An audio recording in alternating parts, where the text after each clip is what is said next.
कभी पैकेट घुमाकर देखा है? जिस ब्राउन ब्रेड को आप हेल्दी समझते हैं उसमें डला क्या क्या होता है। गलती से बनी हुई चीज आज दुनिया भर में खाई जाती है। इसे हर कोई और हर समय खाता है। इंडिया में कितने जरिए हैं इसे खाने के। Bread jam, bread gulab jamun, bread halwa, bread roll, bread pakora, bread omelette etcetera. But इस ब्रेड में डाला क्या जाता है, ये बनती कैसे है और यह हमारी हेल्थ के लिए सही है या हानिकारक है। व्हाइट ब्रेड और ब्राउन ब्रेड में फर्क क्या होता है एंड अगर ऐसे रोटी से कंपेयर करें तो चलिए बेसिक से समझते हैं।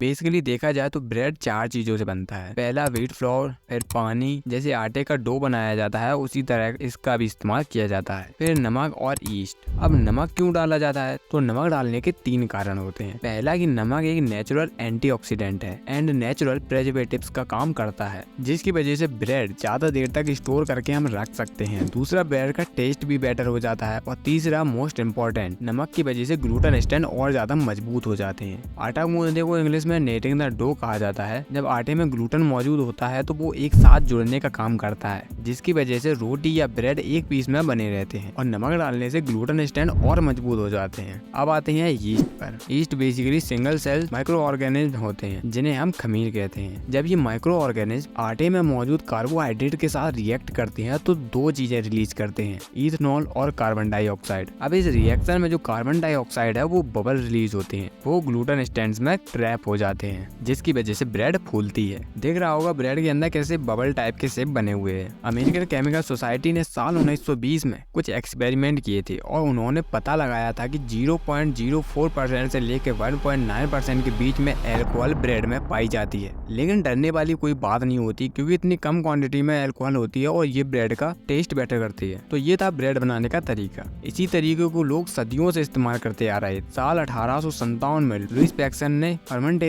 के प्रोसेस की एक साइंटिफिक अंडरस्टैंडिंग दुनिया को समझाई थी। इसके बाद हमें पता चला था कि फर्मेंटेशन होती क्या है, लेकिन बिना पता हुए इस प्रोसेस को लोग बहुत पहले से इस्तेमाल करते हुए आ रहे थे। अब यहाँ हमारी रोटी और ब्रेड में फर्क क्या होता है? सिर्फ 2 चीजों का। रोटी बनाने में हम नमक और ईस्ट का इस्तेमाल नहीं करते, इसलिए वो फूलती नहीं है, इसलिए उसे हम ज्यादा दिनों तक स्टोर करके नहीं रख सकते। एक दिन हवा में छोड़ दो, अगले दिन खाने के लायक नहीं बचेगी, इसीलिए इसे फ्लैट ब्रेड बोला जाता है। तो ये आइडिया किसको आया था कि हम इस नॉर्मल फ्लैट ब्रेड में ईस्ट डाल दें जिससे ये फूल जाएगी। ये स्पेकुलेट किया जाता है कि ओरियन 4000 BC में हुआ था। इजिप्ट में बैठा कोई बेकर अपनी फ्लैट ब्रेड बनाने में लगा था, लेकिन उस आटे को उसने साइड में रख दिया, जिससे हवा में मौजूद जो वाइल्ड ईस्ट होते हैं वो उस आटे से इंटरेक्ट हो गए। फिर जब पुराने जमाने के ओवन में उस आटे को डाला गया तो वो फूलने लगी। सब भैया हैरान हो गए कि भाई ये क्या हो रहा है, बट वो खाने में और ज्यादा मजेदार थी और ज्यादा टेस्टी थी, तो उन सबको मजा आने लगा। तो सोचा कि फिर से इसे बनाया जाए। उन्होंने सोचा हवा में रखेंगे तो ये फूल जाएगी, बट चांस की बात होती है यीस्ट मौजूद है या नहीं है। फिर किसी ने देखा कि हम पुराने आटे का इस्तेमाल करके इसमें यीस्ट डाल सकते हैं। नए आटे को पुराने आटे के साथ रख देते हैं, जिससे क्या होगा, यीस्ट इधर से उधर हो जाएगी और हमारी ब्रेड फूल जाएगी। तो इस तरह से ब्रेड बनना शुरू हुआ था। ये ब्रेड बनाने का प्रोसेस आज से 2000 साल पहले 300 BC में हुआ था। एशियन रोम में बेकिंग को एक आर्ट माना जाता था। वीट को अफ्रीकन देशों से इम्पोर्ट किया जाता था और रोम में इम्पोर्ट करके उनसे ब्रेड बनाई जाती थी। कहा जाता है कि क्रिस्टोफर कोलंबस पहली बार ब्रेड का कॉन्सेप्ट अमेरिका लेकर आए थे और इंडिया में यीस्ट वाली ब्रेड सबसे पहले पोर्चुगीज लोग लाए थे, वो भी पाव के फॉर्म में। सबसे पहले गोवा में लाए थे, उसके बाद मुंबई में, इसीलिए आज तक मुंबई का बड़ा पाव बहुत फेमस है।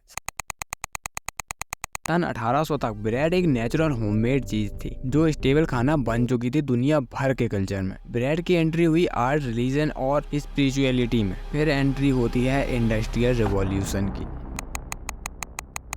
ब्रेड जैसा एक प्यारा होममेड खाना इंडस्ट्री में बदल जाता है। कमर्शियलाइजेशन की शुरुआत हो जाती है यीस्ट से। किसी ने कहा कि हम इस वाइल्ड ईस्ट का इंतजार नहीं कर सकते, हमें इस ईस्ट को किसी तरीके से ट्रैप करके रखना पड़ेगा ताकि हम जब चाहें तब इसका इस्तेमाल कर सके। ऐसे बन के आया प्रेस्ड ईस्ट, जिसे सॉलिड क्यूब्स में बेचा जाने लगा। साल 1867 में बियान में कुछ बेकर्स को क्रेडिट दिया जाता था कि उन्होंने पहला प्रेस्ड ईस्ट बनाया। लेकिन फिर किसी ने सोचा कि हमें ये चाहिए ही क्यों है, हम इसका इस्तेमाल करते हैं एक गैस निकालने में जिससे ब्रेड फूलती है, क्यों ना हम किसी और चीज का इस्तेमाल करें ब्रेड फुलाने के लिए। और यहाँ पर एंट्री होती है सोडियम बाइकार्बोनेट की, जिसे हम बेकिंग सोडा कहते हैं। बेकिंग सोडा एसिड के साथ रिएक्ट करता है और उससे कार्बन डाइऑक्साइड रिलीज होती है जो कि ब्रेड को फुलाती है। लेकिन ये एसिड कहाँ से आता है? लोगों ने कहा हम दूध से बनाएंगे, बटर मिल्क का इस्तेमाल करेंगे, लेमन जूस का इस्तेमाल करेंगे। फिर किसी ने सोचा क्यों ना हम इस बेकिंग सोडा और एसिड को कंबाइंड करके एक पैकेट में बेचने लग जाएं। तो सन 1850 के अराउंड पहली बार बेकिंग सोडा को बेचा जाने लगा और उसके कुछ सालों बाद बेकिंग पाउडर को भी बेचा जाने लगा। ये पहले केमिकल थे जो ब्रेड में डाले जाते थे। अब खराब समय शुरू होने लगा। सन 1873 में एडमंड लक्रोइक्स ने एक ऐसी मशीन बनाई जो बड़े एफिशिएंट तरीके से आटे को मैदा बना देती थी, यानी कि गेहूं के जो पार्ट होते थे उन्हें सेपरेट कर देती थी। तो गेहूं में होता क्या है? सबसे पहले बाहर की जो ब्राउन कलर का पार्ट होता है उसमें सबसे ज्यादा न्यूट्रिएंट्स, विटामिन, मिनरल्स होते हैं। दूसरा सबसे बड़ा हिस्सा होता है एंडोस्पर्म, इसमें ज्यादा न्यूट्रिएंट्स नहीं होते। और फिर आता है जर्म। अब मैदा में ब्राउन पार्ट को हटा दिया जाता है जिसमें सबसे ज्यादा न्यूट्रिएंट्स होते हैं। छिलका ही यहाँ पर सबसे हेल्दी है। तो यही डिफरेंस है हमारे आटे और मैदे में। आटा होल व्हीट से बनाया जाता है और मैदा रिफाइंड व्हीट से बनाया जाता है। अब इस नई मशीन की वजह से सन 1873 के बाद बहुत आसान हो गया था मैदा को बनाना। तो ये सबसे पहली नुकसानदायक चीज हुई थी। दूसरी चीज इससे भी ज्यादा खतरनाक थी। आटे का सफेद कलर आने में थोड़ा सा टाइम लगता था, बट कंपनीज के पास तो टाइम होता ही नहीं। तो उन्होंने आटे को जबरदस्ती व्हाइट करना शुरू कर दिया चॉक, बोरेक्स और एलम जैसे केमिकल से। सन 1898 में पहली बार ब्लीचिंग एजेंट आने लगे। Nitrogen peroxide, benzoyl peroxide, chlorine, chlorine dioxide, nitrogen dioxide और ओजोन। बहुत सारे लोग इसके विरुद्ध भी थे। तब हार्ले विल्ले ने स्लोगन दिया था, save the bread save the nation. जब बात कोर्ट तक पहुंच गई तो ब्रेड बनाने वाली कंपनीज ने कहा कि हम जो केमिकल्स का यूज करते हैं वो बहुत ही कम मात्रा में करते हैं और ये किसी के लिए हार्मफुल नहीं है। इसीलिए आज भी अमेरिका में ब्लीचिंग एजेंट पोटेशियम ब्रोमेट का इस्तेमाल करते हैं। सन 1916 में पहली बार पोटेशियम ब्रोमेट यूज किया गया। इससे ब्रेड ज्यादा फूलती थी और ज्यादा वाइट भी रहती थी। बट इस केमिकल से किडनी कैंसर और थायराइड कैंसर होता था चूहों में। इसीलिए इसे कनाडा, चाइना और ब्राजील जैसे कुछ देशों में बैन किया गया है। इंडिया में 2016 में एक लैब टेस्ट किया गया था जिसमें 48 ब्रेड के सैंपल लिए गए थे और पता चला था कि 84% ब्रेड में इन दोनों में से एक केमिकल जरूर है या फिर ये दोनों केमिकल हैं। उसके बाद all India bread manufacture association ने फैसला लिया कि ब्रेड बनाने में हम इन दोनों चीजों का यूज नहीं करेंगे। एक महीने बाद इंडियन गवर्नमेंट ने भी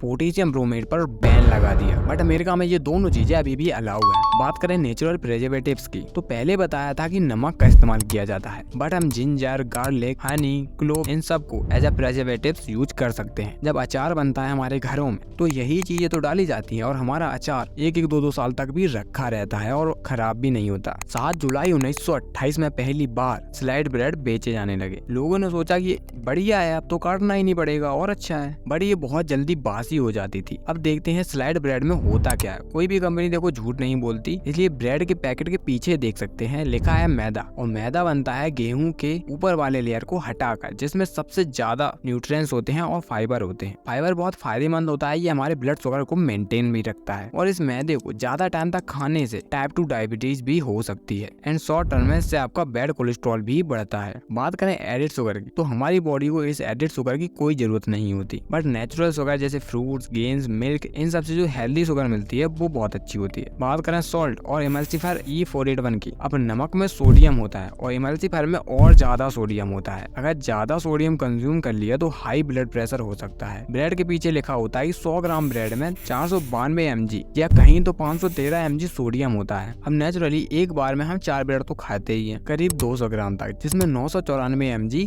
सोडियम होता है। अगर बटर के साथ खाओगे तो 250 mg और सोडियम मिल गया। अब ये हमारी डेली रिक्वायरमेंट के आधे हो जाता है। अगर आप इतना खाते हैं तो आपको नमक फिर कम खाना चाहिए। अब आप ज्यादा डरो मत और सोच, जो लोग 1970-1980 में थे वो कितना ज्यादा पोटेशियम ब्रोमेट खाते थे और बाद में उन्हें पता चला कि ये तो भाई हार्मफुल है। ऐसे ही कंट्रीज इन केमिकल को बैन करती रहती हैं। FDA ने भी कुछ सस्तान को बैन कर दिया है। अब लोग कहते हैं कि व्हाइट ब्रेड नहीं खाते, भैया ठीक है ब्राउन ब्रेड खाते हैं, वो तो हेल्दी है, बट ब्राउन ब्रेड के पीछे लिखा है होल व्हीट फ्लावर 53%। बट यहाँ पर लिखा है होल व्हीट फ्लावर और रिफाइंड फ्लावर यानी मैदा। अब लिखा है 53% होल व्हीट फ्लावर, तो बाकी का 47 क्या डाला है भाई? इस ब्रेड को और ज्यादा ब्राउन करने के लिए आर्टिफिशियल कलर डाले जाते हैं। तो अब ये आर्टिफिशियल कलर और केमिकल तो बहुत सारी फूड आइटम में डाली जाती है। तो भाई फिर हम क्या खाएं? तो हेल्दी चीजें खाइए, होममेड चीजें खाइए। दलिया खा सकते हैं, ओट्स खा सकते हैं, फ्रूट्स खा सकते हैं, बहुत सारे नट्स होते हैं वो खा सकते हैं। ये सारी चीजें आप ब्रेकफास्ट में खा सकते हैं और सारी चीजें हेल्दी भी होती हैं। अगर आपको ये पता लगाना है कि कौन सी चीज हार्मफुल है, तो कोई भी वो चीज जो हफ्तों तक महीनों तक स्टोर करके रखी जा सकती है उसमें किसी न किसी तरह का प्रिजर्वेटिव्स या केमिकल डाला जाता है। तो ये थी ब्रेड की कुछ स्टोरी। धन्यवाद।